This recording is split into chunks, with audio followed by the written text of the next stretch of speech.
चलो साईं के तुम द्वार, चलो साईं के दरबार, चलो साईं के तुम द्वार, चलो साईं के दरबार।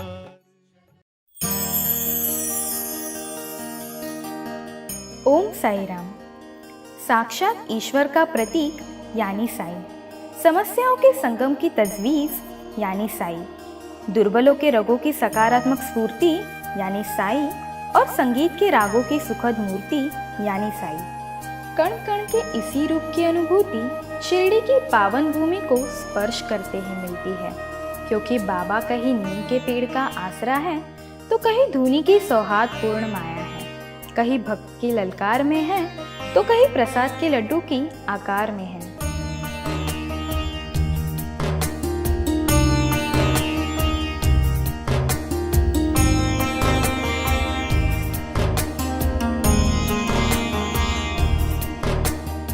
सबका मालिक एक, यह संदेश देने वाले संत श्री साईं का महासमाधि पश्चात एक अद्भुत रहस्य हमेशा अज्ञात रह गया।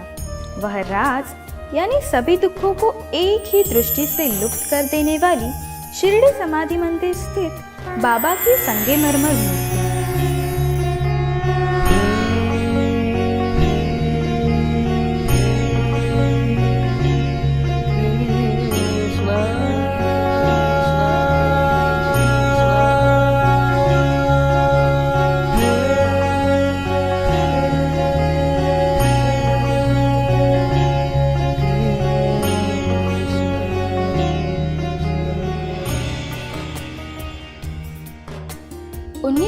में मुंबई के बंदरगाह पर एक बेगाना सा मार्बल आया जिस पर केवल इटली लिखा गया था। इस संगमरमर को मूर्ति रूप बनाया वह बालाजी वसंत तालीम जी ने। तो चलिए जानते हैं इसी संगमरमर की अद्भुत गाथा मूर्तिकार श्री बालाजी वसंत तालीम जी के दोहित्र से।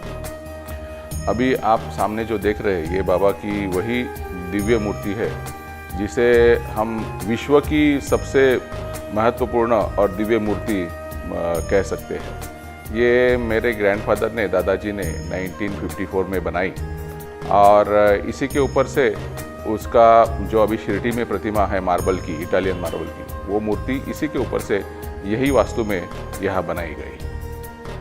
और उस मूर्ति बनाते समय बाबा ने कोई भी भक्त को जब अपने गुरु को पुकारता है तो जैसे हर एक संत, साधु संत अपने भक्तों को मदद करते हैं, वैसी बहुत बार बाबा की कृपा हुई, उन्होंने दर्शन दिया उनको और उनके मेरे दादाजी के हाथ से ये मूर्ति बना के ली। बाबा की मूर्ति की संकल्पना और तालीम जी, इनके संयोग के कुछ किस्से मजेदार और गुरु शिष्य के बंधन की परिभाषा करने वाले भी हैं।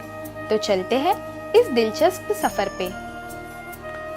मूर्ति बनाने का जो एक्सपीरियंस है वो बहुत ही बढ़िया एक्सपीरियंस उनके जीवन में रहा और उनके जीवन में, उनके कार्यकाल में ये उनके मूर्ति जो है वो सबसे बड़ी और बहुत बड़ी प्रतिमा जो आजकल सब लोग दर्शन के लिए जा रहे हैं वो उनके हाथ से बनी है। जब शिरडी में बाबा ने समाधि ली, लगभग 1918 में बाबा ने समाधि ली, उसके बाद समाधि के ऊपर बाबा की छोटी तस्वीर रखते थे जो आज अभी द्वारका में या चावड़ी में रखी है।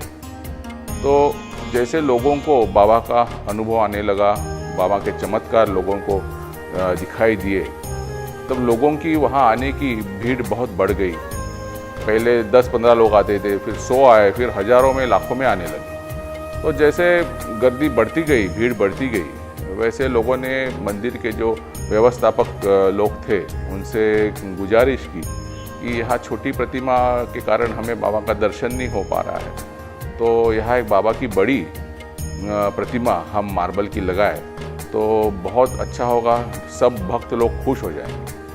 तो संस्थान के लोगों ने भी उनकी बात वो मान ली और फिर उन्होंने उनका कार्य चालू किया कि बम्बई में मूर्ति बनाने वाले कौन अच्छे शिल्पकार है, कौन फेमस शिल्पकार है, वो उनको उन्होंने ढूंढ के निकाला। उसमें से एक मेरे दादाजी थे। अभी दादाजी के पास जब आए मूर्ति का ये प्रपोजल लेके, तो पहले शिल्पकार को किसी भी व्यक्ति की मूर्ति बनाने के लिए उनको इम्पोर्टेंट होता है फ़ोटो, अलग अलग साइज़ के अलग अलग एंगल से लिए गए फ़ोटो की ज़रूरत होती है। लेकिन यहाँ बाबा का सिर्फ सामने से लिया हुआ फ़ोटोग्राफ अवेलेबल था, और सबसे इम्पोर्टेंट फ़ोटो होता है जो साइड से लिया, प्रोफाइल से लिया जाता है। उसमें उस व्यक्ति का नाक, मुंह, फोरहेड कितना बाहर है, कितना अंदर है, वो सब उसमें पता चलता है। लेकिन ये न होने के कारण उनको थोड़े मन में कठिनाई थी, लेकिन he accepted that as a challenge. इतने बड़े संत की मूर्ति बन रही है तो मैं उनको ना नहीं कर सकता। तो उन्होंने वो मूर्ति का कार्य लिया, और संस्थान के लोगों ने बाकी के भी और 2 जो ढूंढ के निकाले थे शिल्पकार, उनको भी उन्होंने वही फोटो दिए, और तीनों को कहा कि जिनका भी सबसे बढ़िया मॉडल बनेगा, हमारे यहाँ जब बाबा को देखे हुए जो लोग हैं, वो जिसको अप्रूव करेंगे वही हम मॉडल फाइनल करने को बोलेंगे। तो मेरे स्टूडियो में इसी जगह में बाबा की मूर्ति बनने का काम 1954 में चालू हुआ, और धीरे धीरे पहले मूर्ति मिट्टी में बनाते हैं हम। मिट्टी में होने के बाद फिर कस्टमर को, क्लाइंट को दिखाते हैं, फिर वो अप्रूव होने के बाद आगे मार्बल की मूर्ति का काम चालू होता है। किसी कलाकार को अपनी कला प्रदर्शित करने के लिए एक अदृश्य संदर्भ के आश्रय की जरूरत होती है। यह आश्रय तालीम जी को किस प्रकार प्राप्त हुआ, चलिए देखते हैं। वैसे बाबा की मूर्ति का जो पोज है, वो बाबा का जो फोटो अवेलेबल है ओरिजिनल, उसी के ऊपर से लिया गया, वो पत्थर पे बैठे हुए। तो लगभग मूर्ति का काम 2-3 महीने हो गए थे। मेरे दादाजी बहुत जी जान से वो काम कर रहे थे, और हर रोज़ जितना भी उनको नॉलेज था उस प्रकार से बाबा की मूर्ति सबसे अच्छी कैसी बने, उसी के पीछे वो लगे थे। लेकिन एक शिल्पकार और एक कलाकार होने के नाते उनके मन में कई डाउट्स थे कि ये मूर्ति जो है मैं बना रहा हूँ, इस व्यक्ति का करेक्ट रियल स्वरूप क्या था, उनका वास्तव में क्या, उनका कैसे लाइकनेस था, कैसे दिखते थे, मगर उसके लिए उनके पास कोई रेफरेंस नहीं थे। एक ही फ़ोटो था, लेकिन उससे उतनी जानकारी नहीं मिल रही थी। तो इसलिए वही मन में उनके दुविधा थी, वही एक प्रॉब्लम था उनके मन में, कि कठिनाई थी कि बाबा का करेक्ट लाइकनेस मूर्ति में कैसे लाए। अभी भी उनको जो चाहिए था वो भाव वो मूर्ति में नहीं आ रहे थे, बाबा का जो स्वरूप है वो नहीं दिख रहा। तो भी वो हर रोज़ जी जान से मेहनत कर रहे थे, और हर रोज़ बाबा को प्रार्थना करते थे कि अभी ये इतनी बड़ी मूर्ति अच्छी जगह पे आपके समाधि के ऊपर लगने वाली है, तो आप भी मुझे गाइड कीजिए, आप ही रास्ता दिखाइए, ये मन में मेरे जो दुविधा है वो कैसे दूर हो, और बाबा का स्वरूप, आपका स्वरूप जो साक्षात स्वरूप है वो कैसे इसमें आए। तो ऐसे ही विचार में हर रोज़ प्रार्थना करते, वही आशा में वो काम करते थे। एक दिन क्या हुआ, 3 महीने के बाद वो काम कर रहे थे वही मूर्ति के ऊपर। 3 महीने के बाद एक दिन जैसे हर रोज़ आते थे नीचे, 8 साढ़े 8 बजे वो स्टूडियो में काम करने के लिए बाहर से आए। यहाँ पे जो दरवाज़ा है, यहाँ से वो अंदर जाके, वो रेगुलर प्रैक्टिस था उनका, वहाँ से अंदर जाना, उधर का लाइट लगाना, मूर्ति के ऊपर जो ढक के रखा था प्लास्टिक डाल के ताकि सूखे नहीं, वो निकाल के फिर उसका आगे का रेक्टिफिकेशन, मॉडिफिकेशन चालू करने का।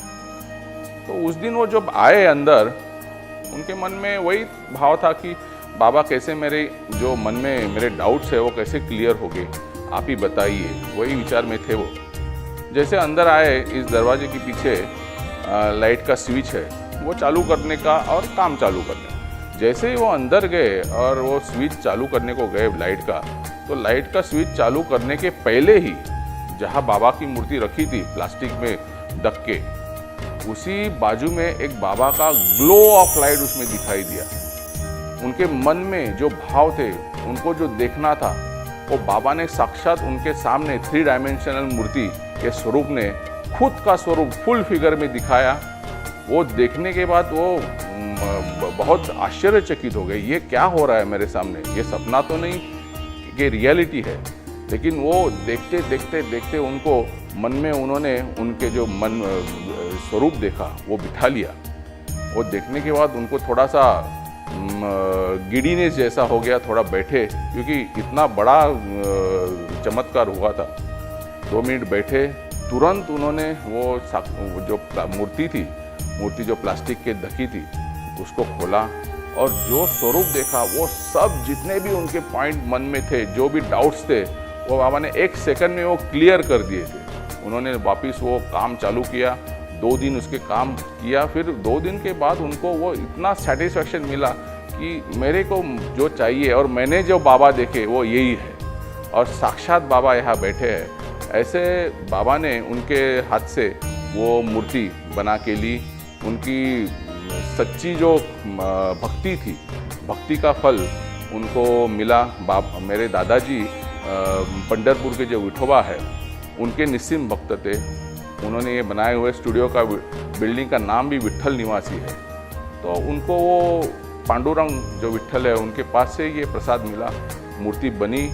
मूर्ति बनने के बाद उन्होंने 10-15 दिन के बाद जो मॉडल रेडी हुआ तो उन्होंने शिरडी के कमेटी मेंबर्स को ये इंसिडेंट्स बताया नहीं। वो उनको सिर्फ बोला कि आप देखने के लिए आइए। और पहले मेरे यहाँ आने से पहले जो दूसरे शिल्पकार है उनके वहाँ जाके आप एक बार देख के आइए उनका मॉडल कैसा है। तब वो बाबा के कंटेम्पररी जो थे सब लोग जिन्होंने साक्षात बाबा को देखा था, वो एक 10-15 लोग पहले 2 जन जो शिल्पकार थे उनके वहाँ जाके आए। फिर वहाँ से यहाँ मूर्ति देखने के लिए आए। जब अंदर गए और उन बाबा मेरे ग्रैंडफादर ने, दादाजी ने ये इंसिडेंट्स के बारे में किसी को बताया नहीं था। सिर्फ हमारे घर में मेरे पिताजी को, मेरी माँ को, उनको ही मालूम था कि ऐसे ऐसे हुआ है। तो वो जब देखने को गए, अंदर प्लास्टिक निकाला उन्होंने और खोल के बाबा का मूर्ति उन्होंने देखा, सबके आंखों में आंसू आ गए कि हमने जो इतने साल बाबा को दिखा है, उनका जो स्वरूप है, उनका चेहरे के ऊपर जो भाव थे, जो करुणा है, वो सब यहाँ इसमें है। और अभी हमें कहाँ नहीं जाना, यही हमारा फाइनल मॉडल है, यही हमारे फाइनल बाबा है। और यही से फिर वो शुरुआत हुई आगे के काम की। अब प्रश्न यह उत्पन्न होता है कि शिरडी साईं बाबा संस्थान और शिरडी वासियों के अनुमोदन के बाद का सफर कैसा रहा होगा, क्योंकि इस सफर में बाबा की लीला का दर्शन ना हो ये तो संभव नहीं है। ऐसे क्ले मॉडल बनने के बाद बहुत और 2 चमत्कार हुए, उसके बारे में अभी मैं बताना चाहूँगा। जैसे ये मूर्ति अप्रूव हुई, सब लोगों ने आके देखा, अप्रूव हुई। फिर बाद में ये मूर्ति मार्बल में बनाने की प्रोसेस चालू करने के लिए संस्थान के लोगों ने उनको कह दिया कि आप आगे का मूर्ति अभी मार्बल में बनाइए, ताकि हम वहाँ समाधि में लगाने के बाद उसे अभिषेक वगैरह सब कर सकेंगे।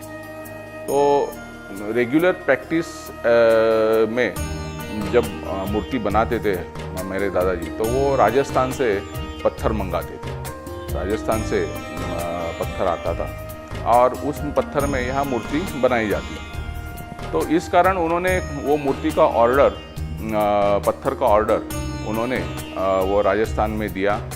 और जहाँ खान मालिक है उन्होंने उनको कहा कि 2-3 महीने में अच्छा पत्थर में ढूंढ के आपको यहाँ भेज दूंगा। तो ये होने के बाद मेरे दादाजी निश्चिंत थे, वैसे ही दूसरे काम भी कर रहे थे स्टूडियो में।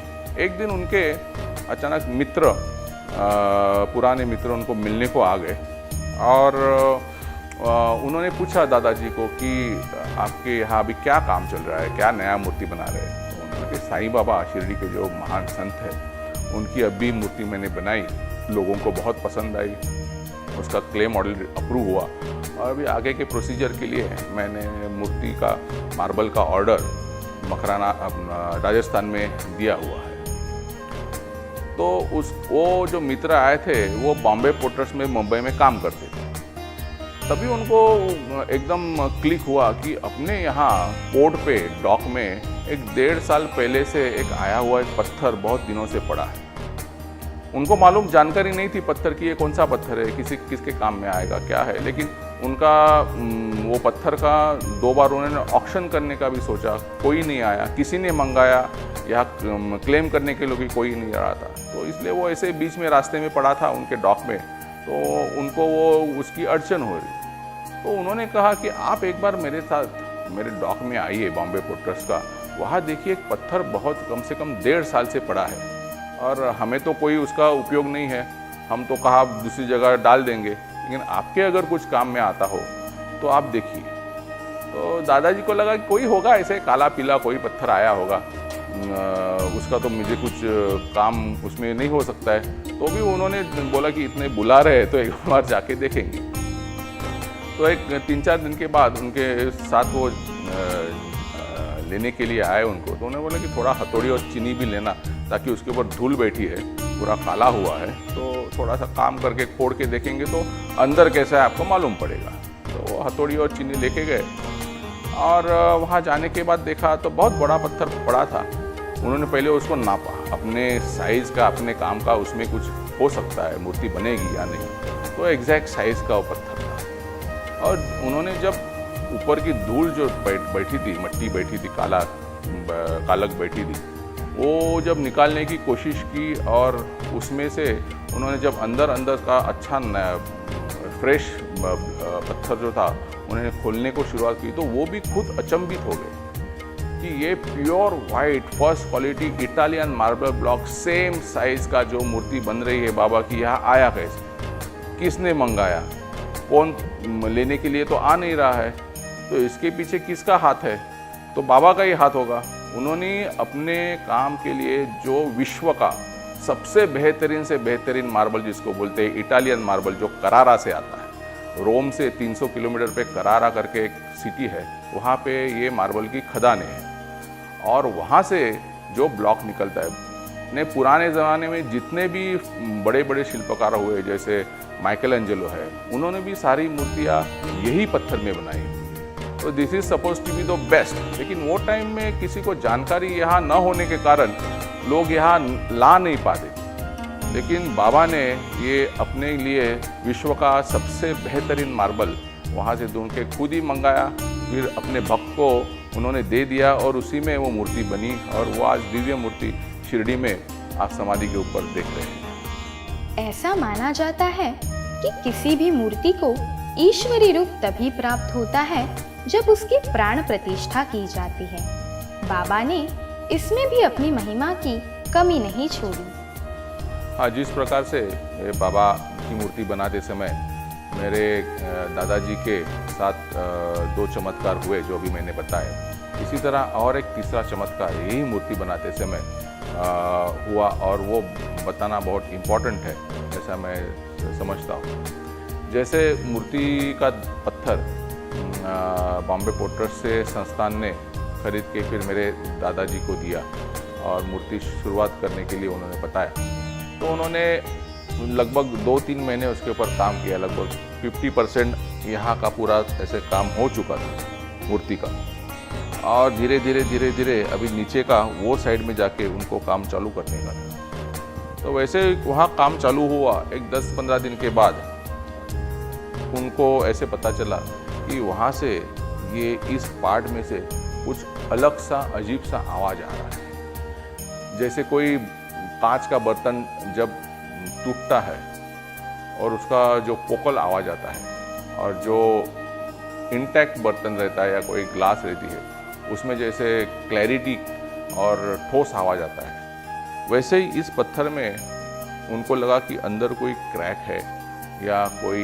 एयर पॉकेट है, इसकी वजह से वो दबा हुआ आवाज़ आ रहा है। बाकी मूर्ति में, बाकी सब जगह पे वो क्लैरिटी थी आवाज़ में, सिर्फ वो पार्ट में वो साउंड का थोड़ा प्रॉब्लम था, लेकिन उसमें कोई उपाय नहीं था। उसमें हल्की सी अंदर कुछ क्रैक होने की संभावना थी, एयर पॉकेट हो सकता था। अभी वो अंदर कहाँ जाएगा, जो अपने को मार्बल ब्लॉक चाहिए वो उसमें बचेगा या वहाँ से पैर टूट जाएगा, उंगली टूटेगी, वो कुछ उनके ध्यान में नहीं आ रहा था, वो उसका अंदाज नहीं लगा पा रहे थे। लेकिन उसमें उनके पास कोई उपाय नहीं था, काम तो करना ही था। तो उन्होंने ही बाबा को वापस प्रार्थना की। बाबा को उन्होंने बताया कि ऐसे ऐसे अभी कर रहा हूँ मैं, अभी कल गुरुवार है, कल करने वाला हूँ आगे का काम, तो आप ज़रा देखिए क्या करना है। तो उन्होंने सुबह काम चालू किया उसमें, और धीरे धीरे काम चालू करते समय अचानक सा ये जो पोजीशन, ये पैर है, इसके पैर के नीचे जो पार्ट था उसमें से उनको थोड़ी सी क्रैक दिखाई दी। और वो क्रैक दिखने के बाद, क्रैक कभी भी सीधी ही अंदर जाती है, वो कभी आज तक किसी ने देखा नहीं कि मार्बल की क्रैक कभी मुड़ गई है ऐसे और दूसरे जगह से वो निकल रही है। तो उनको लगा कि अभी तो ये क्रैक जा रहा है, ये अंदर ही ऐसे जाएगा, ये इतना पैर उसका पार्ट निकल जाएगा। तो अभी उनके पास कुछ दूसरा मार्ग नहीं था, उन्होंने चालू किया, काम कर रहे थे काम। लेकिन क्या हुआ, बाबा की इतनी उनके ऊपर कृपा थी और उनका सहकार्य था बाबा का, तो काम करते करते अचानक यहाँ का जो नीचे का अनवांटेड पोर्शन था, वो क्रैक जो अंदर जा रही थी ऐसी, वो टूट के गिरा और वो क्रैक यहाँ से मुड़ गई, नीचे कर्व हो गई। ये एक बहुत ही बड़ा चमत्कार बाबा ने दिखाया, क्योंकि मार्बल तो एक नेचुरल स्टोन है, कुदरत ने बनाया हुआ है, उसके जो कायदे कानून है वो उसके साथ ही चलता है। लेकिन यहाँ बाबा ने उनको, जो भक्त ने उनके प्रार्थना की थी उसका उन्होंने उत्तर दिया और उनको, दादाजी को वहाँ बचा लिया और मूर्ति आज आप शिरडी में देख रहे हैं, वो दिव्य मूर्ति। इस तरह एक अनजान पत्थर की जगह तेज, प्रसन्नता, उत्साहपूर्वक और जीवित मूर्ति ने ले ली, जिसकी स्थापना शिरडी समाधि मंदिर में 7 अक्टूबर 1954 विजयादशमी के शुभ अवसर पर की गई। ऐसी ही साई की कुछ अज्ञात बातों को आपके सामने लाने का यह छोटा सा प्रयास आपको पसंद आया हो तो साई के द्वार इस चैनल को लाइक, शेयर और सब्सक्राइब जरूर करें। अगली कड़ी में हमारा यही प्रयास जारी रहेगा। ओम साई राम। दिया किस किस को है प्यार, चलो साई के तुम द्वार, चलो साई के दरबार। चलो साई के तुम द्वार, चलो साई के दरबार। अल्लाह मालिक।